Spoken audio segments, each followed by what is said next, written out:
আসসালামু আলাইকুম আন্তর্জাতিক সংবাদে আপনাদেরকে স্বাগতম। শুরুতে জানিয়ে দিব সংবাদ শিরোনামের উপরে বিস্তারিত। গাজা ইসরায়েলি হামলায় প্রাণ গেল আরও 40 ফিলিস্তিনি। এরপরে জানিয়ে দিব আসাদের সামনে কি অপেক্ষা করছে, কেন তিনি রাশিয়া পালালেন। আরও জানিয়ে দিব জাতিসংঘের নিষেধাজ্ঞা অপেক্ষা করে দামেস্কে ইসরায়েলে হামলা। সর্বশেষ জানিয়ে দিব ভেঙে পড়া অর্থনীতি সিরিয়া বড় চ্যালেঞ্জ। এতক্ষণ পর্যন্ত শুনছিলেন সংবাদ শিরোনাম, এখন বিস্তারিত।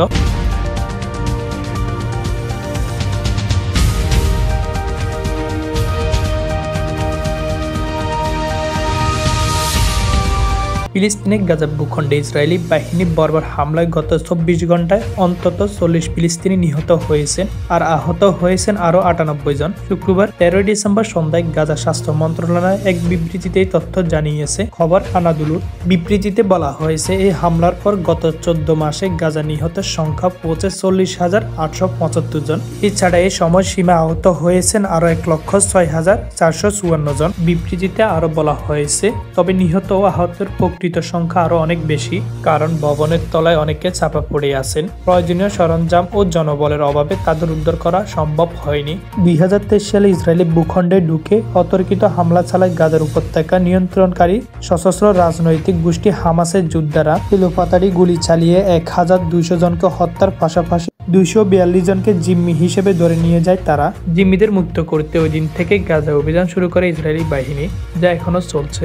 জাতিসংঘ আন্তর্জাতিক সম্প্রদায়ের পক্ষ থেকে এ পর্যন্ত বেশ কয়েকবার গাজায় সামরিক অভিযান বন্ধের জন্য ইসরায়েলের প্রধানমন্ত্রী বেনিয়ামিন নেতানিয়াহুকে আহ্বান জানানো হয়েছে। ইতিমধ্যে জাতিসংঘ আদালত নামে পরিচিত ইন্টারন্যাশনাল কোর্টে ইসরায়েলের বিরুদ্ধে গণহত্যার মামলা দায়ের করা হয়েছে। তবে নেতানিয়াহু স্পষ্টভাবে জানিয়েছেন, হামাসকে পুরোপুরি দুর্বল ও অকার্যকর করা এবং জিম্মিদের মুক্ত করা আগ পর্যন্ত অভিযান চালাবে গাজায়। 2023 সালের 7 অক্টোবর হামাসের নজিরবিহীন হামলার পর থেকে গাজা উপত্যকায় অবিরাম বিমান হামলাস্থলে হামলা চালিয়ে যাচ্ছে ইসরায়েল। ইসরায়েলি এই হামলা হাসপাতাল, স্কুল, মসজিদ, হাজার হাজার ভবন ক্ষতিগ্রস্ত বা ধ্বংস হয়ে গেছে। ইসরায়েলি আগ্রাসনে 20 লাখের বেশি বাসিন্দা তাদের ঘরবাড়ি ছাড়তে বাধ্য হয়েছেন। ইসরায়েলি নির্বিচার হামলায় গাজা ধ্বংস পরিণত করছে।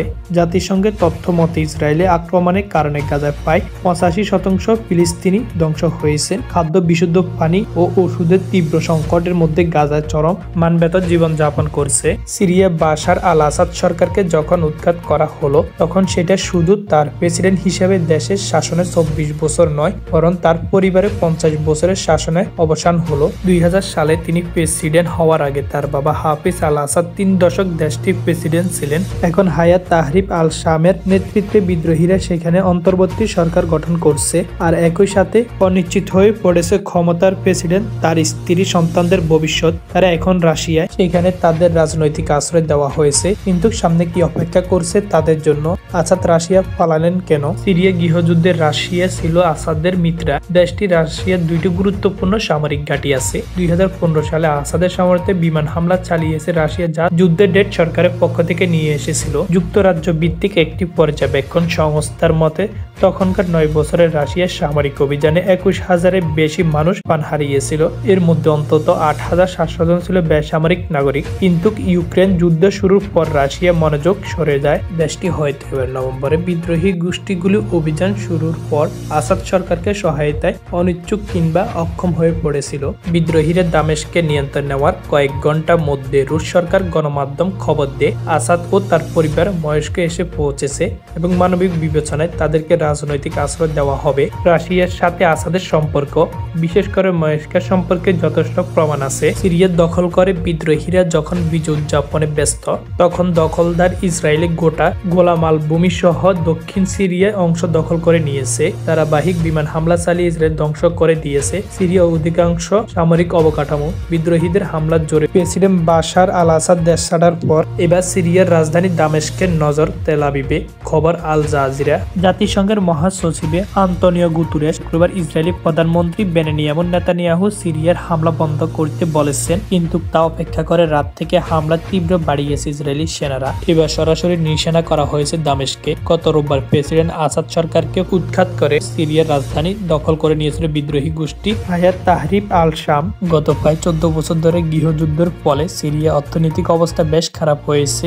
আর্থিক দিক থেকে ঘুরে দাঁড়াতে তাদের গোটা বিশ্বের সাহায্য ও সহযোগিতা সহযোগিতা দরকার, কিন্তু কঠোর আন্তর্জাতিক নিষেধাজ্ঞা বহাল থাকায় সেই পথ সহজ হবে না বলে মনে করছে বিশেষজ্ঞরা। প্রায় 14 বছর ধরে চলা গৃহযুদ্ধ, আন্তর্জাতিক নিষেধাজ্ঞা, দেশ থেকে 48 লক্ষ মানুষকে চলে যাওয়ার ফলে সিরিয়া এখন মধ্যপ্রাচ্যের অন্যতম গরিব দেশ বলে পরিচিত। অথচ 2011 সালে সিরিয়া অর্থনীতির পরিমাণ ছিল $6,750 কোটি।